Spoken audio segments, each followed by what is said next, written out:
اس video میں ہم آپ کو آج بتائیں گے کہ عمان نے گوادر پاکستان کو کیوں فروخت کیا، اور اس ویڈیو کے اینڈ میں اس ملک کا بھی بتائیں گے جس کی وجہ سے یہ منصوبہ پائے تکمیل تک پہنچا۔ 1947 میں پاکستان نے آزادی حاصل کی تو اس وقت بھی گوادر عمانی حکمرانی کے ماتحت تھا۔ پاکستان کی آزادی کے بعد بلوچستان، گھران، مکران اور لاسپیلا ریاستوں نے بھی پاکستان میں شمولیت اختیار کی۔ ان کی شمولیت کے بعد گوادر کے رہائشیوں کی طرف سے مطالبات نے زور پکڑ لیا۔ پاکستان نے 1954 میں اس سلسلے کو آگے بڑھایا اور امریکہ کی ایک تنظیم یونائیٹڈ اسٹیٹس جیولوجیکل سروے، جسے USGS بھی کہا جاتا ہے، اس سے سروے کرنے کے لیے کہا۔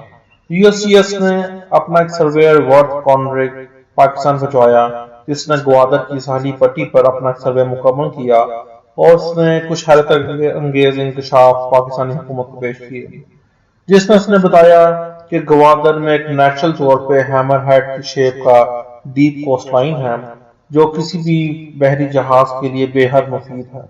پاکستان نے سلطنت مسقط اور عمان کے سلطان سعد بن تیمور کو درخواست دی کہ وہ گوادر کو پاکستان میں شامل کرنا چاہتے ہیں۔ سلطان سعد بن تیمور نے پاکستان کو کچھ خاص اس کی پازیٹیو انڈیکیشن نہیں دی، جس کی وجہ سے یہ مذاکرات تقریباً 4 سال چلے اور اس میں کچھ 6 مہینے کے شدید مذاکرات شامل تھے۔ اس دوران سلطان نے بجائے پاکستان کو گوادر دینے کی بجائے اس نے انڈیا سے رابطہ کیا، جس پہ انڈیا نے اس کو انکار کر دیا۔ پھر پاکستان نے آخر میں، جو میں نے آپ کو شروع میں ویڈیو میں بتایا تھا کہ کون سا ایسا ملک تھا جس نے پاکستان کی مدد کی، تو وہ برطانیہ تھا۔